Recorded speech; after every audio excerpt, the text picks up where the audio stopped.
I don't know if most of you know, obviously I was doing the whole YouTube thing and doing lives before, but studio that I'm in got burnt down and we had a load of problems. And then I kind of been moving around and traveling, but we are back up and working. I just been away for 2 weeks in America, and I thought it'd be a good opportunity to start these lives once again.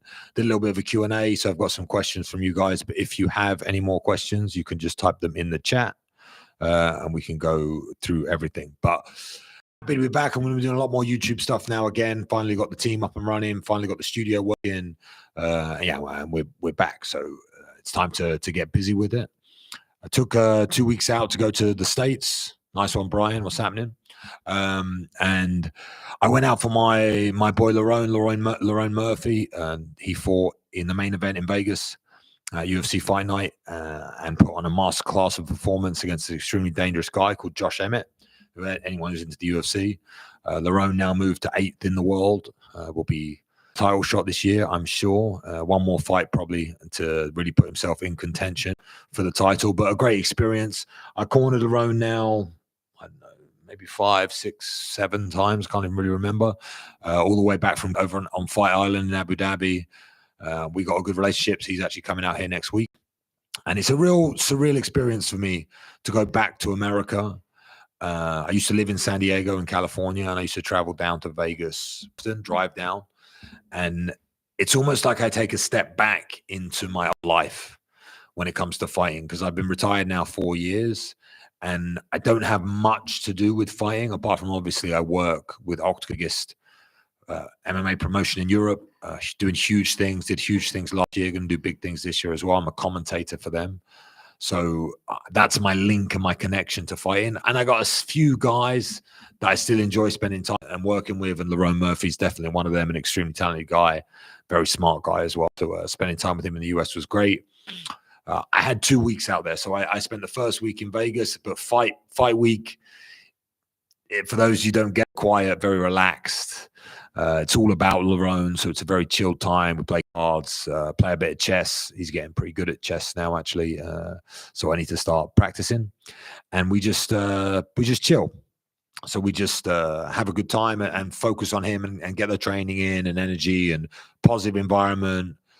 And as it gets closer and closer and closer to fight day, everything gets a bit tenser, but you kind of just enjoy it.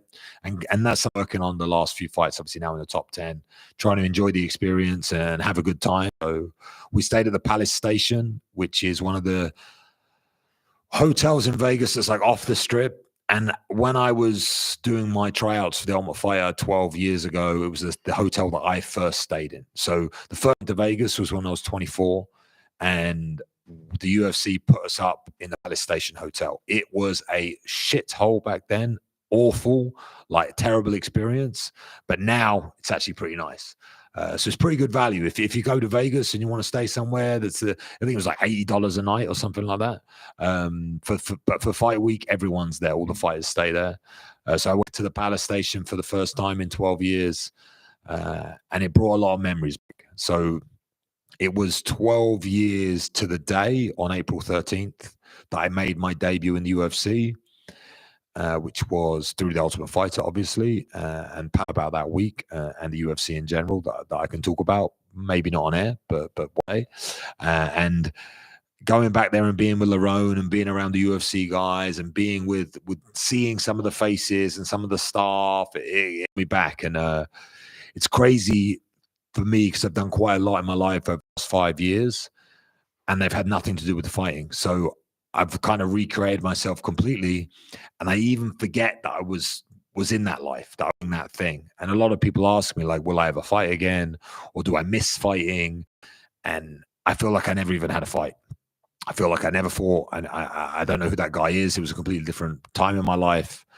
And I definitely will not fight again. I might do a boxing match or something like that, just to have another knock. I turned 37 years old on the 13th of April, and like I said, it was 12 years since my debut. My debut was my 25th birthday. So after the Ultimate Fighter, I had the day for the UFC on my birthday after spending 6 months with Chael Sonnen in Oregon, and it brought back all those memories and all those faces and all those times. So 12 years ago, I was a different animal in many ways to what I am now. But it was a real humbling and great experience, and it's always good to corner Lerone. I've done some pretty good big corners I cornered once in Vegas again. I was in LA in the end, actually, not Vegas. It was supposed to be Vegas, but it moved for John Jones versus Alexander Gustafsson. I was a good partner of Alex's and did a few camps with him. And I did this one specific camp for John Jones, and I got to corner against Jones. And after that, we went out in LA with,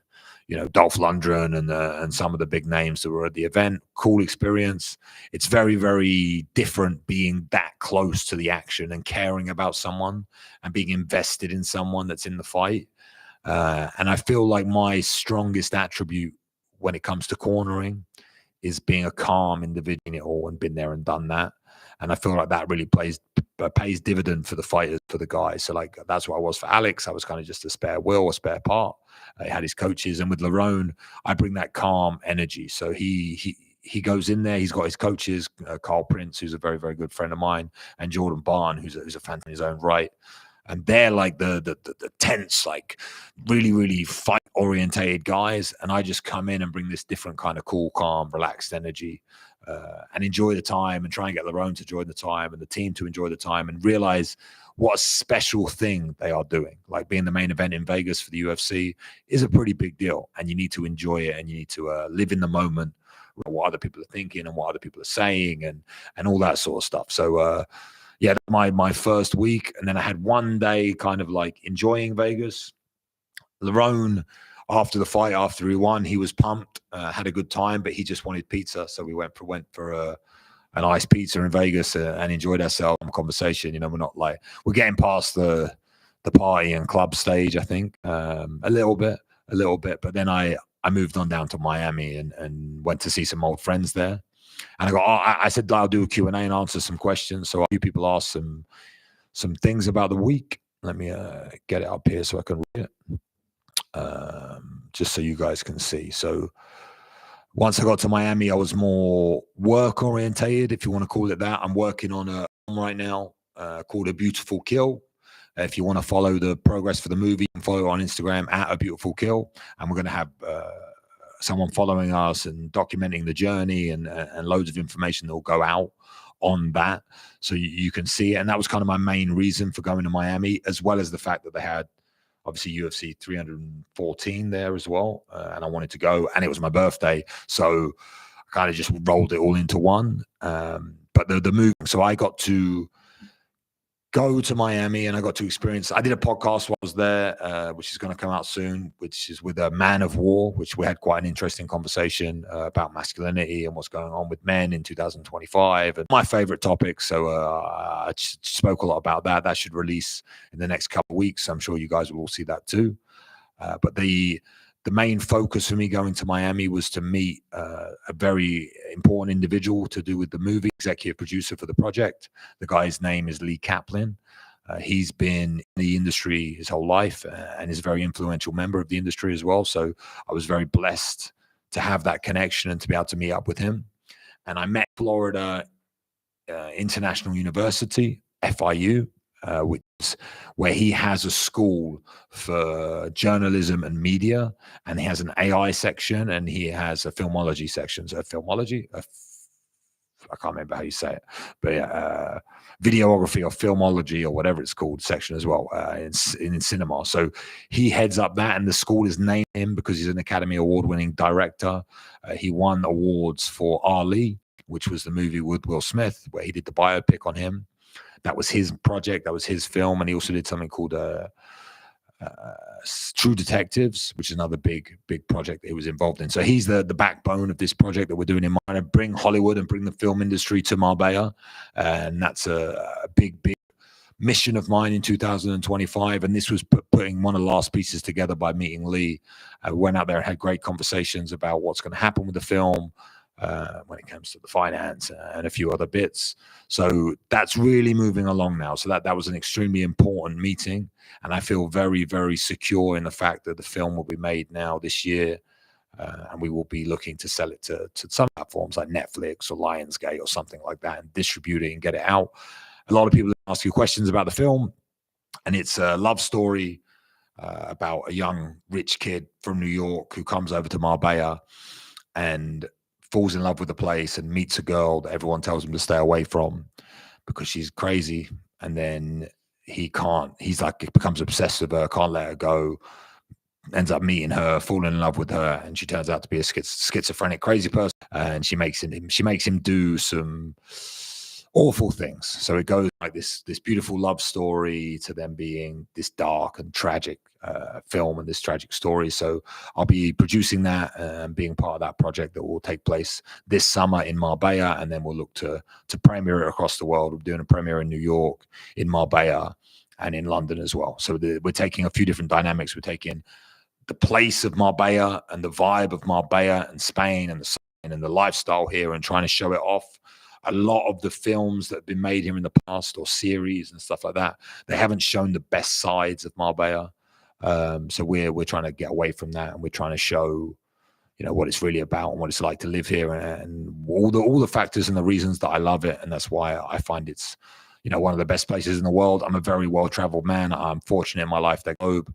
And for me, Marbella is the spot to be, and I want to show this movie. We then have the main girl in the movie will be from the UK, and the main guy who's in the film is going to come from New York, from America as well. So we have the American base, we have the English base, and obviously it's shot in Spain. So we hit a lot of demographics. Should be a very, very fun project. So that was my main reason for going to Miami. And then I hooked up with a few friends out there. Obviously saw Justin Waller and the boys, and I got a couple of mates out there, Umar and Nathan, that I was hanging out with for the full week and having a good time. Played golf at one of the best institutes for golf in Miami and in Florida. It was at Trump's International Doral. If golfers will kind of understand what that is. Last week they had Liv there. And of course, I'm a terrible golfer, but I'm starting to get into it. I think other combat sports and fighting and all the rest of it, getting a little bit on now, so I need to find newer challenges and ways to kind of enjoy myself and detach from reality and stay away from work. And I think golf's going to become that one. What's the great acronym? Can't say. Whatever the thing for golf is, gentlemen only, lady. That's like the main thing about golf. So it's just time with the boys, get out there on the course and have a good time. So that was like the birthday day for me, was to go. I played golf at Trump Doral, and then finished, went for a fancy dinner, and went over and watched UFC 314, which was one of the questions people were asking about fighting. They said, let me find it. You guys were asking, what was the standout, like what most inspirational or inspiring individual performance from UFC 314 from Kizza 05 Lawrence. I used to train with a guy called Michael Chandler over in San Diego, who's one of my training partners, an amazing guy, a great person, and a great guy to train with, very inspiring. And I wanted to support him. So I went there to watch his fight, even though knowing he was taking on a younger, more dangerous, more up-and-coming guy. I was cheering for him out of my respect and love for him. And he was taking on Paddy, which obviously is a UK guy who I know as well, and I've trained with a little bit and spent time with, who's a funny guy, interesting guy, and crazy now, having an incredible career, and he's a real fan favorite. So it was amazing to see the response that he got on US soil in Las Vegas, taking on an American, and they loved him. They loved him. Like when he walked out and he had his, doing his dance and all the rest of that stuff, the crowd and the energy in the arena, it was special. So I've been to thousands of fights, sat side at hundreds of them, and that environment that he created, it was special, and it shows he's got star quality. So that was the fight that I was most interested in. The way it went, you got to give respect to Paddy for what it was not the way I wanted it to go. And I'm not a hater on Paddy in any way. I just, like I said, I'm friends with Chandler, and I kind of wanted to see him do better for himself. But that's what happens when you get a little bit older and you're taking on these younger, talented, crazy guys. And Paddy is trailblazing now through the UFC. He's taken a lot of negative comments, saying things about him, like the last 3 people he's fought have got negative records and they're coming with losses and da da da da da. I think he fought Tony Ferguson, can't remember the other guy, and then Michael Chandler. It's like, listen, if you know anything about fighting and you're fighting that level and those people and you're doing what Paddy's doing to them, people need to watch their mouths a little bit and stop him, because he's doing what he can do with the opponents that he's given, and he's run through these opponents. So what he did to Michael Chandler, don't matter about the age, doesn't matter about the time, doesn't matter about what it is. That's what he's supposed to do. He's supposed to go in there and put a performance on like he did. And that was an inspiring performance for me. And Lerone Murphy, who fought the weekend before, who I was in his corner for, Josh Emmett, he put on a masterclass of performance, a fantastic performance against a top level contender. And Paddy did the same thing. Masterclass, incredible, didn't take any damage, was never in trouble. But the difference between the two is Paddy brings the noise as well. As I love Lerone, really good friend of mine, and he knows it. Paddy brings the crowd, the party, the people, the energy. Love him, and he does all the social media stuff. He does all the branding. He does makes all the right steps. So anyone who's hating on Paddy doesn't know him, doesn't understand him. And most of the guys that do it are just jealous because they think, oh, he's only getting these fights because the attention he's getting. That side of the business is like putting yourself out there and talking and calling people out and being funny and being charismatic, along with being able to fight. That's the hard part, being marketable. So you just got to show respect to him, and he did a great job. So that fight was great. And obviously the main event with Volk coming back and winning, it was good to be there and see him do that. And that again is that Volkanovski fight. That's the fight that we want for Lerone. That's the weight class he's in. That's the weight division. And it's wide open now with Topuria moving up. So coming a bit more UFC speak than maybe people expected. But yeah, it was great to see all of that unfold and to see how with Lerone and with Paddy and with everything else. Got to catch up with Justin Waller while I was there. The Cowboy, great guy. He's killing it right now, and I feel like he runs Miami. Every time I'm there, he knows everybody. He's so well connected now, and it's interesting to see his development over the 5 years that I've known him, and how he's grown up is probably the wrong way to put it, but how he's developed and has a different persona and everything else. So that was a good time. And then yeah, obviously I saw a lot of the parts of Miami and the nightlife and the restaurants and everything else, but that's not really me. So I went to some nice places and I had a good time. So I'll answer some questions and see where we go from there. So we got Vegas and Miami, or Peterborough and Cambridge. Ivy Chandler. I used to live in Peterborough. It's actually the first place I ever moved when I left home. I used to work in a Harvester. The English, what the Harvester is, it's like I don't know, like a shitty restaurant. I don't know how to explain it. And I was an assistant manager of a Harvester in Peterborough. I moved there when I was 17, and I lived in the restaurant or above the restaurant. And I used to work there. So I've been to Peterborough. It must have been, it's 20 years ago, literally 20 years ago. And it was a shithole then, and it's probably still a shithole now. I don't know. A good friend of mine, Rob Moore, is from there, and he tells me it's nice, but I do not believe him. So if I compared Las Vegas to Peterborough, it's a discussion. Cambridge has got its own charms. I like Cambridge. The vibe there is nice. The people are nice. It's a very historical city and a very important city. And that's where my old gym was, the Tsunami Gym, where I used to train. So I got a lot of love for Cambridge. And the thing that Miami and Vegas both don't have is the heritage and the culture of a place like Cambridge. So people think going to be like, oh, Miami and Las Vegas are way better and da da da da da. If I had to live anywhere out of those three places, I'd probably prefer to live in Cambridge, even though it's England, even though it's cold, even though the politics is probably not what I agree with right now.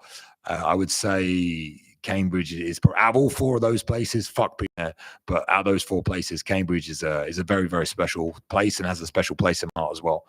That's where I moved to for my fight career, and that's where I started my fight career. And I was actually announced, I think, in the UFC as Luke Barnett from Cambridge, England. I'm not from Cambridge. I was born in Barking and grew up in London and Essex, but my fight career started there, so it's got a special place in my heart. But yeah, definitely Vegas and Miami are better than Peterborough, put it that way. How does Miami and Marbella? Sean Bowl, 91. It's kind of very similar, especially when you're talking about the Hispanic or the Spanish vibe. When it comes to America, I lived in California for a few years, like I said, and I've traveled to a few states, maybe 10 states or something like that. So I know America pretty well. I'm not a huge fan of America in general, but Miami, New York, and probably Boston are like the places that I like from that I've been, that I good vibe from and a good feel. Miami I like because it has that Hispanic flavor. It has that kind of cultural flavor, and that's what I think is missing in America. I think the culture is weird. I think the people are a little bit like obsessed with fame and the internet, and they're not real in some way. They don't have that I don't know what the word is, to be honest. But you find it more in places like Miami. Miami's more real. Like I got my hair cut there, and when you speak to the people, but they're not American people. They're from Venezuela or they're from wherever, you know. So it's like it has a different vibe to it, which I like, which is similar to Marbella. Marbella is obviously in Spain. If people don't know, Marbella is the most southern point of Europe, pretty much. We can see Africa on a clear day. It's a beautiful climate and it's a great place. But Miami's like a city, whereas Marbella is like a fishing village, is how I would explain it. It's a small place. And I get a much calmer, cooler, more enjoyable vibe from Marbella. But I feel like if Marbella grew out, it would become like the biggest difference. And Marbella is a pretty affluent place, but the finance and the money that is in a place like Miami is mind-blowing. You know, to be a member of the golf club I played at, I think the initial fee is like 150 grand, and then you pay a monthly fee of 1,500 quid or something just to be a member. I mean, a golf club here, you could get the best top tier ones. There may be 40, 50, 60 grand, but your average one's going to cost you 2 or 3. So just the money available in Miami, it changes the vibe because it's insane. You know, breakfast there for me is like $50 a head, you know, just to have like whatever. It was a weird experience, but it's a cool place. And I think if you've not visited, you'd probably love it. It has a good nightlife, good party scene, good restaurant scene. You have the difference between, I stayed in Brickell, more built up city area, but then you've got Miami Beach as well. But I live on the beach in Marbella, so I decided to stay in Brickell. There's a lot of similarities. If I had to live in one of them, I would live in Marbella because I feel more at home in a smaller, more chilled, more relaxed place. It's very go, go, go American. In Miami, very push, push, push, money, money, money, da, da, da, da. So I like to come back here, look ocean, breathe, relax, and chill out a little bit. And I don't feel like you get much of that in Miami, if that makes any sense. How much work did you do on your trip? I mean, I think I kind of covered that already. I didn't do too much, but that was me and Lee Kaplan. So it was a small bit of work. I'm always working. I never stop working. So I worked every day, but on a small scale. It was probably the first time I've had a bit of a holiday for a long time.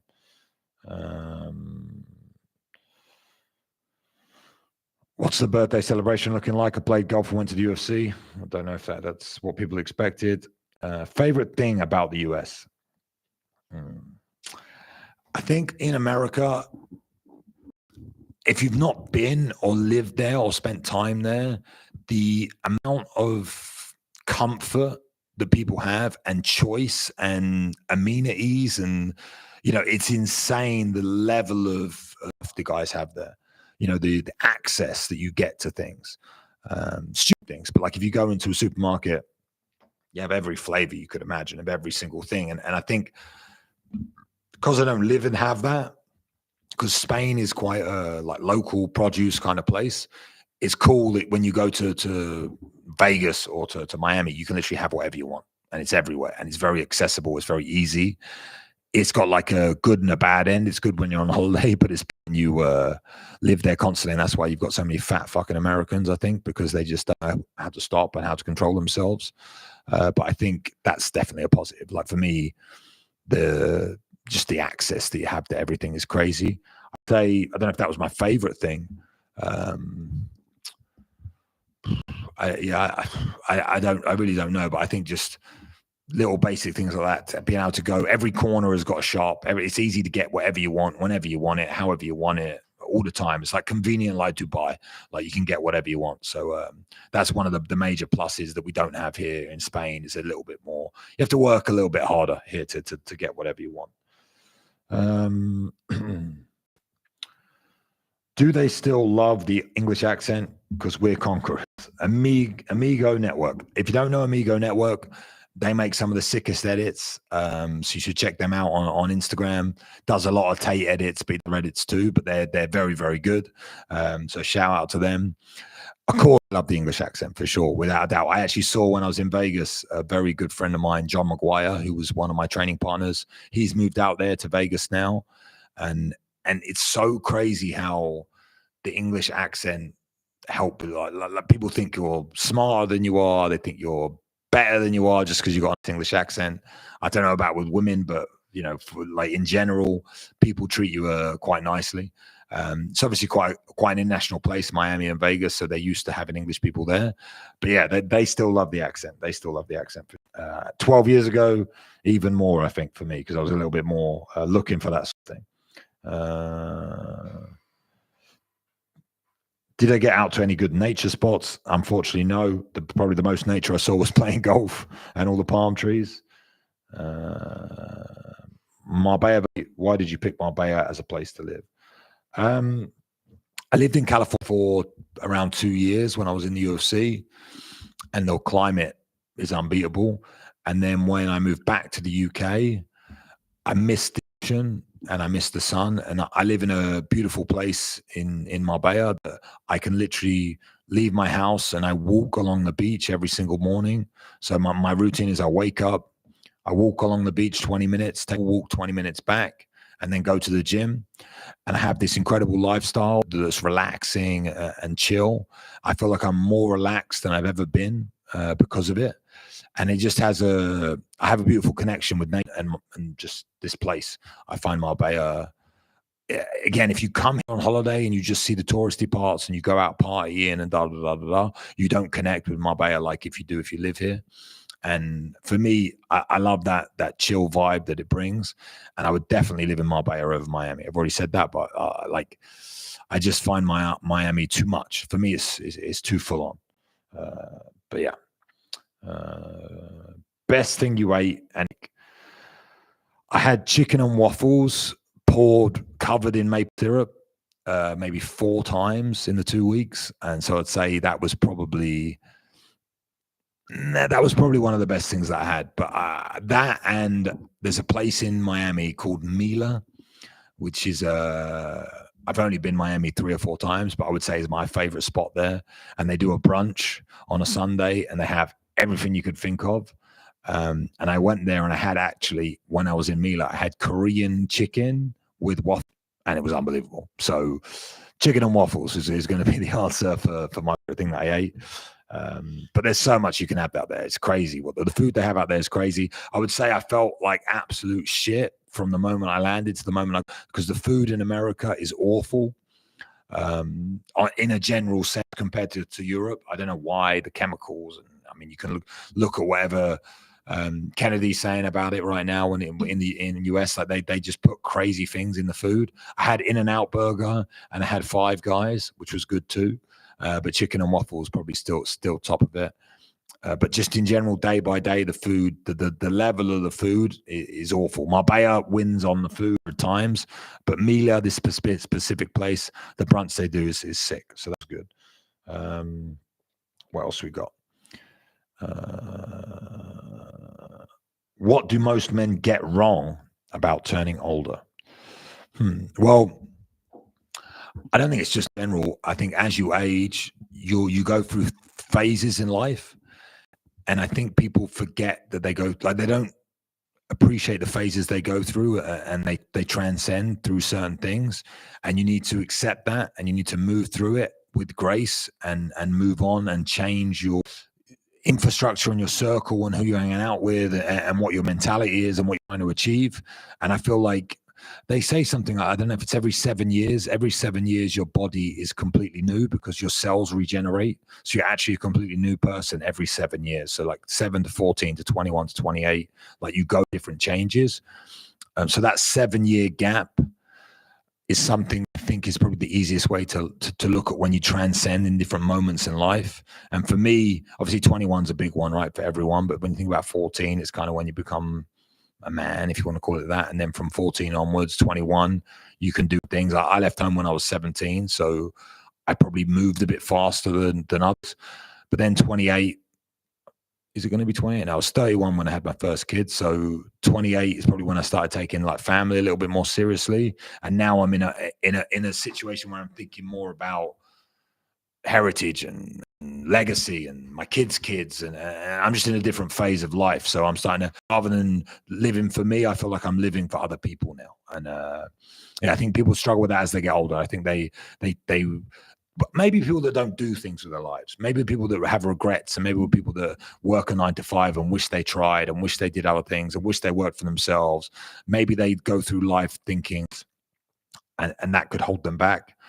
I've tried my entire life to do something and make something of myself, and I'm still trying every single day. So I feel like, through my self-analysis and looking at myself and looking at my position, I do quite well with that. But I would say most people are getting older because they don't move with the times, and they try and cling on to the past.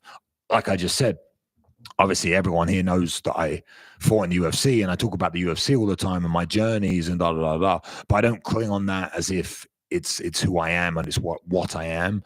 I said at the beginning of the past, like I even forgot that I was a fighter. I don't consider myself a fighter anymore. I don't have any connection to that. I don't, as soon as I introduce myself, although I'm a 6'6" cage fighter with cauliflower ears, most people can see, I don't talk about fighting. Fighting's lost in my brain. I've moved on to the next thing. And I think people cling on to things for too long, grow up, and as they grow older.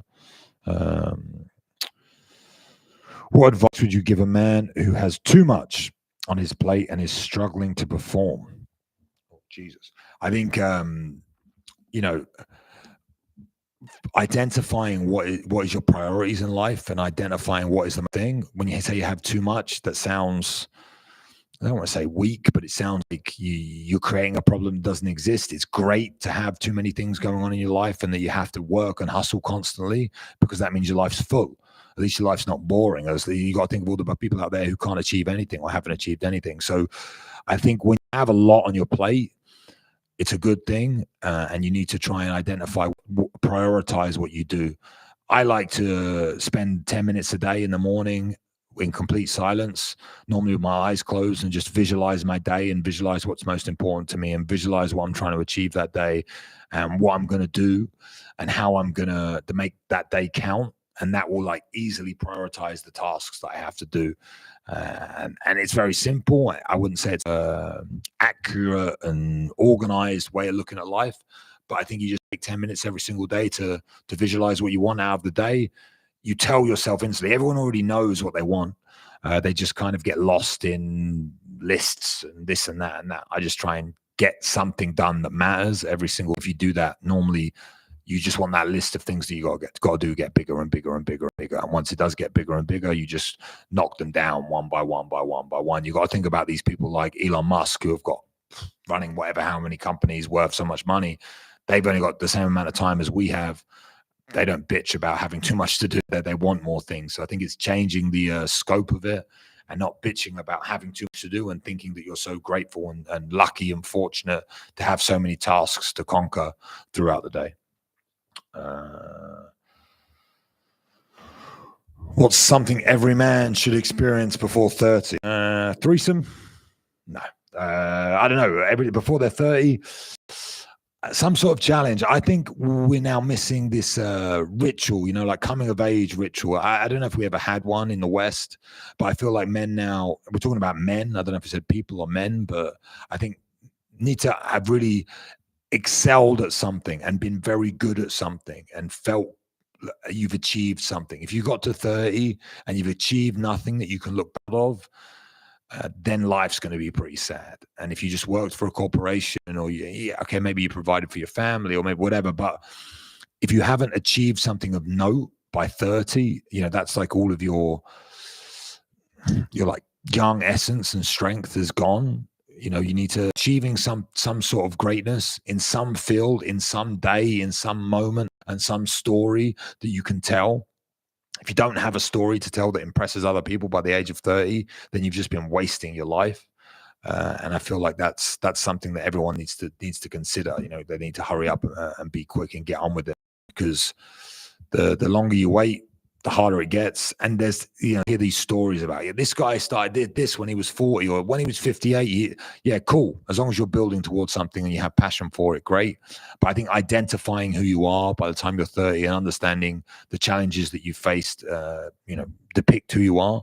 I think that's not a specific one thing, but I think, going through that excellence, feeling excellent or mastery at one specific thing that you can look at in your life and feel like, I'm good at that, and I'm competent, and I feel like I could go head to head with any man on the planet at this thing, whatever that thing is. Worst movie you've ever seen? A lot. There was a movie I watched recently which was terrible, called 365 Days, and obviously I'm making this film, so I only watched this movie because it's in a similar genre to what we're making. It's an indie film by a Polish director. I can't remember who it is. And it's a story about an Italian mafia boss who gets obsessed with this chick and puts paintings in his house of her and all that sort of stuff.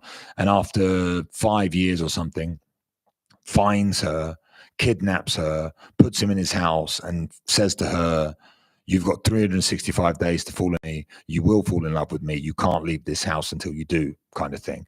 That was like the storyline, and it was terrible. But it made a lot of money, so whatever. Other people liked it. They made 3 of them, so it must have been all right, but I thought it was dog shit. So that would be my worst movie of recent note that I can hear. So you're working on right now. The biggest project, obviously, is the film.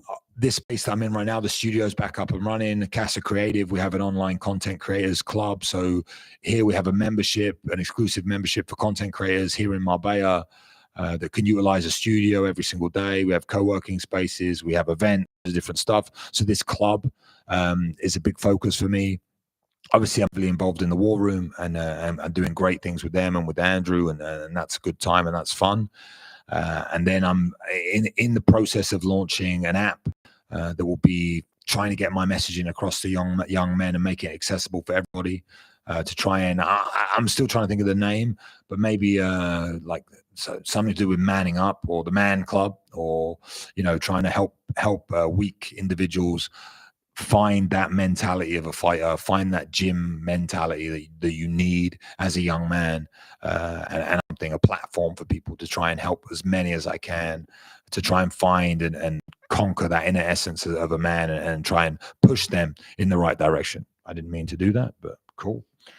What makes a man respectable in your eyes? Oof, got some deep questions, these. Respectable. I think being a respectable man is all about having a purpose. And when you have a purpose and you push for that purpose and you don't make excuses, doesn't matter what it is, I think that's something that's extremely respectable. It doesn't matter if you want to be the greatest guitar player in the world. If you wake up every single day and you focus on your guitar and you try and get better, and you work every single day at it, that mastering a craft, I think that can make you respectable.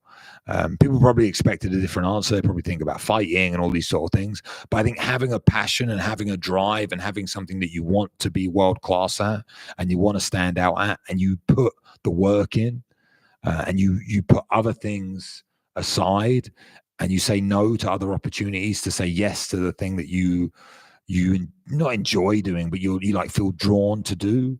For me, it was fighting, to become a cage fighter. Some people might be artists. Some people, like I said, whatever it is, I think as long as you have that passion and you do exactly what you are supposed to, then I think that's respectable. I think as an average man, like a normal person, obviously being in great shape, getting in physical form, and understanding yourself is respectable too. But I think a gauge of respect comes from mastering a skill and putting that skill and that honor of that you care about, putting that above everything else. I think that's a truly manly trait or masculine trait is sacrificing other things to fulfill that dream or that thing that you want to do. A few more. How do I personally measure my success right now? I think measuring success is such a complicated and convoluted conversation. For me, it's basically what I just described, but I think it's having intention in what you do every single day. So I measure my success by when I wake up, understanding what I want to achieve that day and making sure that I achieve it. So having intention in every single thing that I do. If it's a conversation, a project, whatever it is, I just want to do it to the best of my ability. Even like the live stream, preparing for the live stream, making sure I'm on task, making sure I do it properly, making sure it's set up and I try and give value to you guys and you get value from it and all those sort of things. For me, having the intention in every single day is all I care about. So I don't measure success over from successes or from winning or from completing things or from ticking boxes. I don't think that's to do it. I think you should, if you wake up every single day and you try your hardest, do the best you can at the things you got to do that day, and you truly do it and you truly try hard and you get those things done, it's just going to compound over years and years and years and years and years. And that's a good way to measure success. So I don't look at bank accounts. I don't look at physical form. I look at what needs to be achieved that moment, that day, and making sure it gets done to the best of my ability. So that would be how I measure the success. I don't even really measure it. I just do it.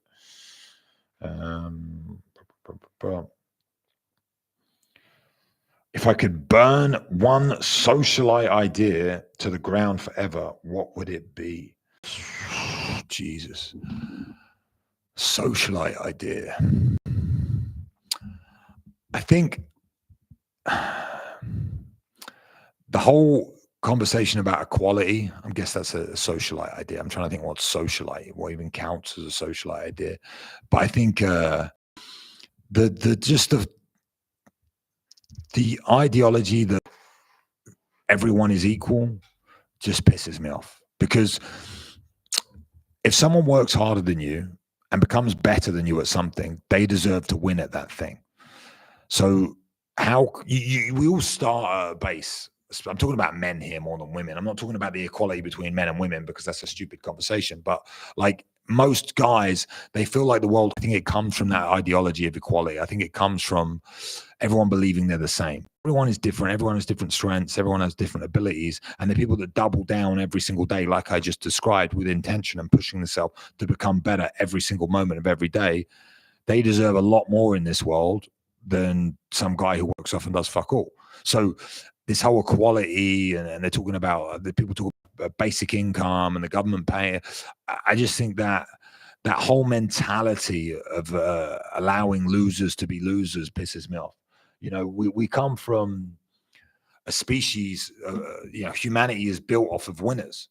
So you need to go out there and you need to work and you need to win. Like, that is life. And I think when people are trying to make life easier for other people, maybe they had it harder or I just don't like that. So that whole socialist idea, I think that's an ideology of socialism, that everyone's the same or should be treated equally, or should be paid equally, or whatever it is.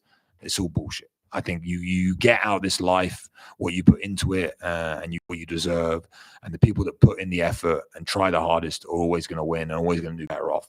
Okay, maybe people start in different social environments, economic environments, whatever. That's not an excuse to then beg and say, I want this because of this. I think that's just a terrible idea, and I think it's weakness, and it promotes I just think it's awful. And I think that if we could eradicate that from the world, I think the world would be a better place. And yes, there would be hyper winners, and there would be losers that sleep on the street and don't get looked after, and who cares? They're losers because they are losers. It's not nobody else's fault. It's their fault. Same as I'm a winner because it's my responsibility to be a winner. And I think that's, probably, if the world could be like that, that's the way it should be. And that's how I survived. And that's how, my name, my lineage survived over other people's lineage, because other people's lineage didn't work hard enough or didn't survive or didn't do whatever. So I think throwing that all away in the name of equality Can suck a dick. Last one. What's one decision you made that completely changed your life? There's a lot of decisions I've made that could change my life. I think, deciding to give up my job and give up my life and move into the gym was probably the biggest impact on my life that's ever had. Taking a risk and understanding that risks always come with rewards, and those rewards maybe don't get seen in the way that you make loads of money or you become super famous or you do good things. Maybe they're bad things, but bad things can be rewards too. So every time I make a decision, you got two choices. You make the decision, it either goes good or it goes bad. Either way, you're still winning, because the bad things, you know not to do them again, for one, and you learn from those mistakes more than you learn from the wins. So every decision mattered. Every decision you make compounds over your life. But the biggest one would be to give up my job. Back in the day when I was 19, I was doing all right. I worked in London in the market. I decided to give it up to chase the dream of becoming a fighter, which is a crazy dream that made me sit on the floor and go after my life harder than I've ever had to.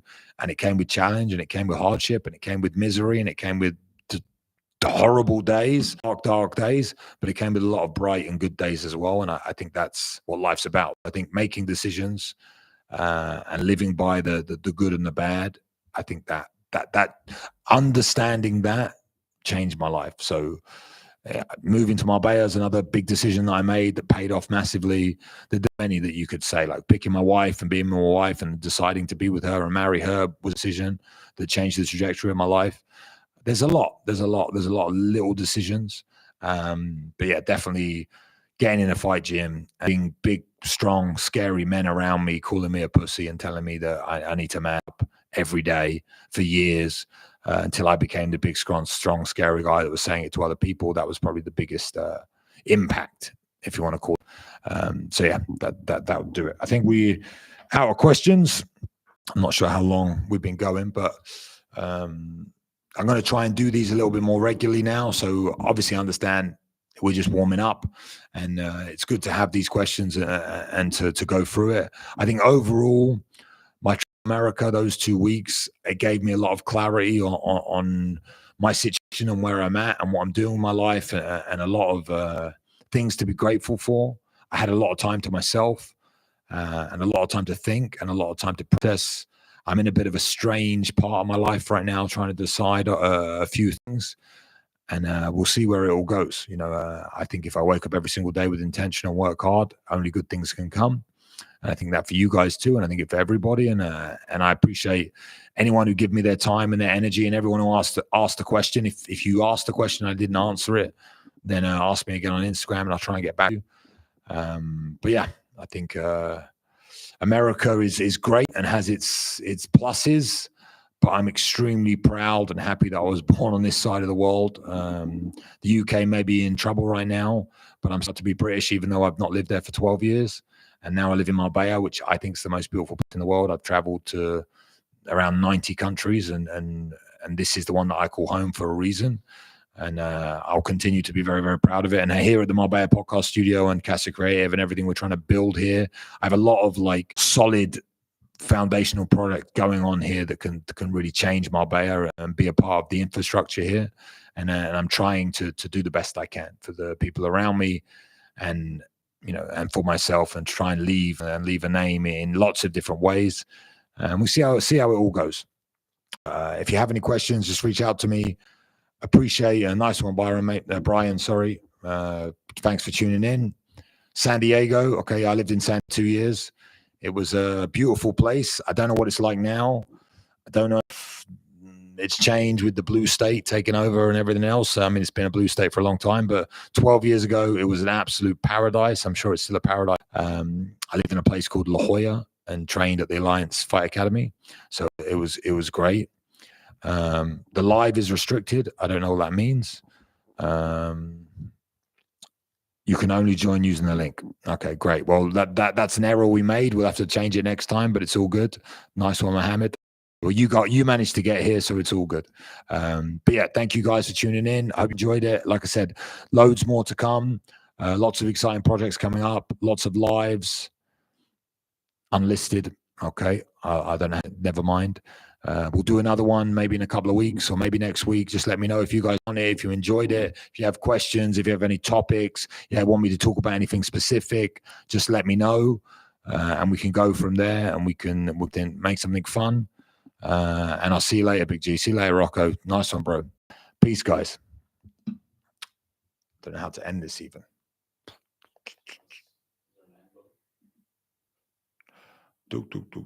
End stream. Peace.